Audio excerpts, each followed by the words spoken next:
कपिल देव झा है।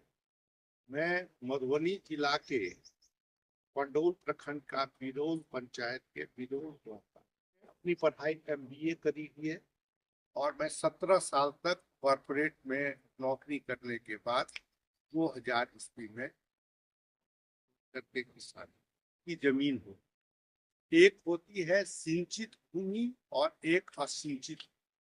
जहां पर सिंचाई की सुविधा है उसको सिंचित भूमि कहते हैं, और जिसमें सिंचाई की, तो पहले तो सिंचित भूमि बहुत कम लेकिन अब सिंचाई की सुविधा होगी। तो पहले हम लोगों के खेत में जो हमारे पूर्वजों की जो खेती का पैटर्न था, उस टाइम में तीसी की खेती, बादाम की खेती और सरसों की खेती, जहां असिंचित भूमि, जहां पर हम तालाब के माध्यम से सिंचाई करते थे, करीन के माध्यम से सिंचाई करते थे, तो उस जगह पर हमारे पास सिंचाई के लिए गेहूं, इसलिए गेहूं हम लोग पच्छ के रूप में करते थे। कुल फसल हम लोगों का धान होता, लेकिन गेहूं में कम से कम 2 पटवन करनी होती थी, तो वो करीन से करते थे। और इसी में और बादाम में, इसमें हम लोगों को नहीं करना। खाद यूरिया के कारण फसल कम होती है। उन्हें जैसे ही फसल कम होने लगा तो उपद्रव बढ़ गया।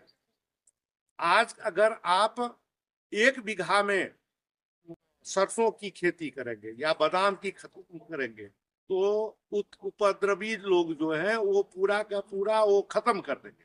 लेकिन अगर 10 बीघा में हो, 25 बीघा में हो, 50 बीघा में अगर उसी की खेती की जाए, तो उपद्रव भी एकड़ ही होगा।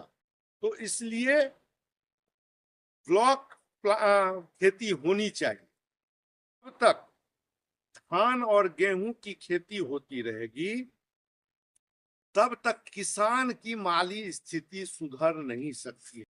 हाँ, हम उपजा कर करके सरकार को फ्री में बांटने के लिए अनाज उपलब्ध कराते रहे।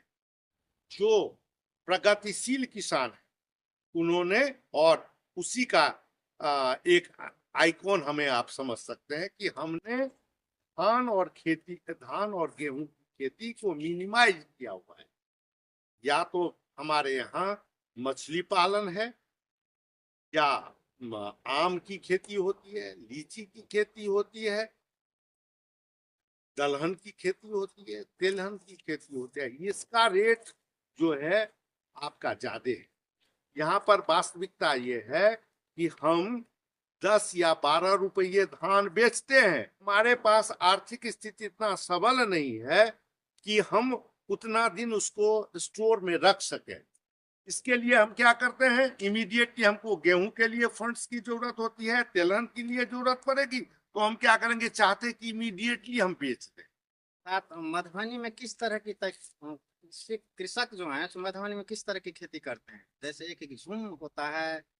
अभी का जो स्थिति है उसमें फसल करने छोटे छोटे, यहाँ पर बहुत बड़े किसान कोई नहीं, यहाँ पर छोटे किसान, यानी 1 हेक्टेयर से कम वाले हैं।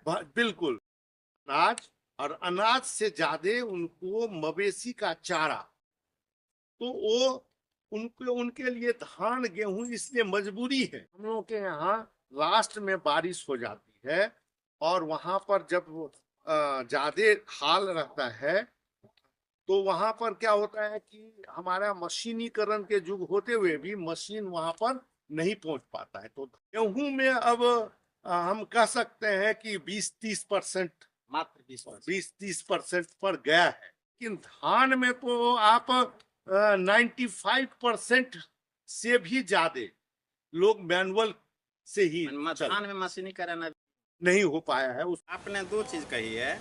एक ये जो उपद्रव के कारण तिलहन नहीं करते, और किसान के पास पैसे की भी किल्लत है, समस्या आ जाती है। और कोई माने पशु चारा के लिए धान या गेहूं करना आवश्यक होता है। छोटे किसान, मान लीजिए किसी किसान के पास 4 बीघा जमीन है, तो 3 बीघा वो फसल करे और 1 बीघा तो तिलहन या दलहन कर सकते हैं। इसमें खेत की उर्वरता भी बनी बने रहेगी। रहेगी। वो बहुत अच्छी बात आपने बताया, लेकिन सरकार भी अब उस पर जागरूक हुई है। उपद्रव एक एक बहुत बड़ी समस्या है, और खास करके ये जो ये वन गधा जो है, जंगली जानवर जो हैं वो हैं, और आदमी दोनों कुल होगा, इसीलिए तो इसके लिए कृषि विभाग जो मधुबनी की है सो गांव में या टोल में या किसान को इकट्ठा करके जागरूक कर रही है कि नहीं कर रही? देखिए, कृषि विभाग बहुत सारे चीज जो होते हैं वो फोटो दिखाने के लिए, यानी कोई बैठक होती है तो उसमें किसान की सहभागिता कितना है, कितना किसान आया, वो नहीं होकर करके के एक झुंड होता है जो किसान सलाहकार और उसके जो सहकर्मी हैं उनको एक कुर्सी पर बैठा दिया जाता है और बोला जाता है ये किसान मेला है या किसान की गोष्ठी हो गई। यानी आपका कहना है जो कि किसान को उसी तरह अलग रखा जाता है मीटिंग सीटिंग में, जिस तरह मुवक्किल को जो है सो कोर्ट में रखा जाता है। बिल्कुल, बिल्कुल। और वकील और जज लड़ते हैं, फैसला करते हैं कि सब मुवक्किल को कुछ पता ही नहीं होता है। बिल्कुल। जो कि 4-5 वर्ष से ये भी हो रहा है जो कि बारिश बहुत कम हो रही है, जो कि जो है सो पीछे बैक हुआ है और अभी वो चलेगा। अब जाइएगा जो कि जून में हमको बारिश होगी या जुलाई में बारिश नहीं होगी, वो बारिश पीछे होगा, कम होगा, क्योंकि इन्वायरमेंटल बहुत गंदा हो चुका है ग्लोबलाइजेशन के कारण। तो इसके लिए सरकार के पास क्या पॉलिसी है जो इस गैपिंग को कैसे फिलअप करेगी कृषि खेत को? सिंचाई मंत्री संजय कुमार झा को धन्यवाद देंगे कि उन्होंने इसको बड़ी मुद्दा को उठाया और बहुत काम को उन्होंने आगे बढ़ाया। और 1-2 साल से चूँकि फसल वो तो नहीं हो रही है, पानी नहीं हो रही है, लेकिन नहर जहाँ पर है और लगभग कुछ ही एरिया छूटा हुआ है जहाँ पर नहर नहीं है, और हमको लग रहा है कि 1-2 साल में और ज़्यादा बढ़ जाएगा। तो पानी एक अगर है स्टोरेज है तो वहाँ से हम लोगों को पानी धान की खास कर करके ये हो रहा है। और धान में जो पानी जो हो रहा है वो लेट हो रहा है, और लास्ट में जाकर के अगर वही पहले हो जाता और हम लोगों को अगर अगस्त महीने में ही बिल्कुल खेत सूख जाता तो दलहनी फसल के लिए उपयुक्त होता। लेकिन उसके उलट हो रही है कि लेट से पानी होती है। लेट से पानी होने के कारण हमारा जो, अब उसके बाद जैसे ही खत्म हुआ, अब आप देख रहे हैं कि टेम्परेचर कितना बढ़ गया है। टेम्परेचर बढ़ेगा तो दलहन और तिलहन नहीं होगा, गेहूं नहीं में भी उपज कम हो जाएगी। तिलहन की अपेक्षा गेहूं की अपेक्षा तिलहन में मतलब में कितना पानी चाहिए? सरसों में तो 1 पटवन की जरूरत पड़ती है, 1 पटवन की जरूरत है। मसूर में भी उसके लिए भी सरकार की योजना है कि स्प्रिंकलर के साथ कीजिए, मतलब कि वो फव्वारा से पानी की भी बचत होगी, जैसे हमने करवाया हुआ है अपने खेत में। तो वो फव्वारा सिस्टम से हम तिलहन या दलहन करेंगे, क्योंकि उसमें बहुत फ्लड इरिगेशन नहीं चलेगा। लेकिन यहाँ वो ट्रेनिंग नहीं हो पाया है किसानों के बाद। मैंने हरियाणा के पश्चिमी यूपी और हरियाणा में देखे जो कि वहाँ तो गेहूं किया जाता है स्प्रिंकल विधि से। बिल्कुल, बिल्कुल। और यहाँ पर पट गया, फिर वहाँ जो फुहारा के माध्यम वो है गन इरिगेशन से।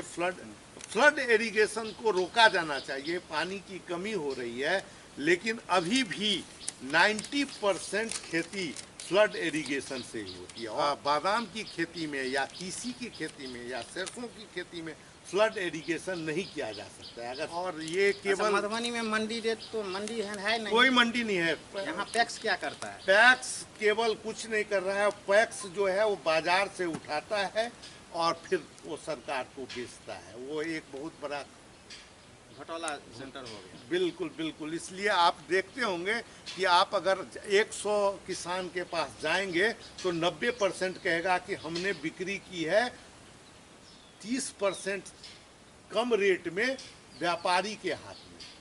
वो तो हम तो पिछले साल कुछ किसान से बात किए थे, तो वो तो कहा हमारे पास पैक्स वाला आया ही नहीं, कहा था फुल हो गया कोटा। बिल्कुल, बिल्कुल। वो सारा किसान से खरीदा नहीं, बिल्कुल नहीं खरीदा। हाँ, वो इसलिए कि किसान का खाली वो कुछ किसान का आधार कार्ड रसीद लेकर करके और वो एक अलग रास्ता है। यानी किलो सरसों बराबर कितना एक गेहूं हो कम से कम 3 किलो। 3 किलो गेहूं हो जाए।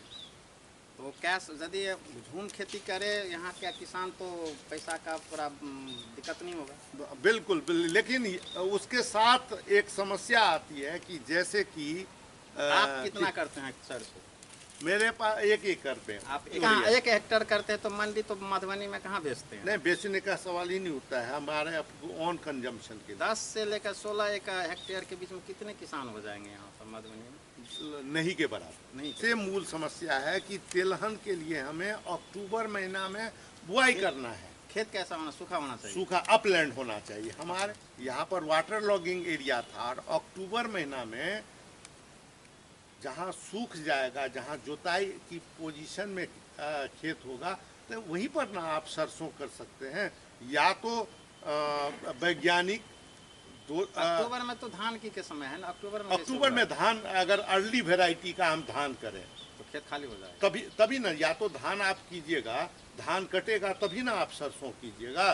धान में अक्टूबर महीना में जब थाल रहता था, उसी टाइम में हम उसमें मसूरी छींट देते थे, खेसारी छींट देते थे, तीसी छींटते थे, और वो जब तक कि धान कटाई का होता तब तक वो बढ़ जाता था। लेकिन अब जो है, चूंकि जब से हमने अब प्रोडक्शन बढ़ाना है, तो प्रोडक्शन बढ़ाना है तो केमिकल खाद डालना है। केमिकल खाद डालेंगे तो ये सब चीज़ कम होना है। ऊपर नेचर को ध्यान रख कर करके, पानी को ध्यान रख कर, समय का, ये 3 चीज़ पर ध्यान दे करके वैज्ञानिक यदि करते हैं। अभी इस क्षेत्र में धान, खास करके धान और गेहूं में, यहाँ पर एक वैज्ञानिक हैं डॉक्टर यूडी सिंह, मधुबनी में रहते हैं। वो बहुत बड़े वैज्ञानिक हैं और वो हम लोगों को काफ़ी सहयोग कर रहे हैं। और टेम्परेचर को रेसिस्टिंग के लिए कौन सा प्रजाति की जाए, वो खुद प्रोड्यूस करते हैं, खुद टेस्ट करते हैं, और हम लोगों के यहाँ पर भी वो कर रहे हैं। तो एक्चुअल जो काम सरकार को करना चाहिए, सरकार के जो वैज्ञानिक महकमा है उसको करना चाहिए, उसमें कुछ परसेंटेज वो बेचारे कर रहे हैं। मधुबनी का जो आसपास का कोई, जो यहाँ पर कोई भी ऐसी संस्था नहीं है जो अच्छे बीज उपलब्ध करा सके, अच्छे खाद उपलब्ध करा सके। यानी कहने का मतलब यहाँ पर कोई ऐसी संस्था नहीं जहाँ पर किसान जा करके सलाह ले सके, जो सलाह ले, हम बिल्कुल अपने हम किस तरह की खेती करें। और जिससे सलाह लेंगे उसको तो खुद नहीं पता है। आप किसान के लिए कुछ सलाह मशविरा दीजिए ताकि वो, किसान का माली स्थिति तब बदलेगा जब वो धान और गेहूं की खेती बंद करे।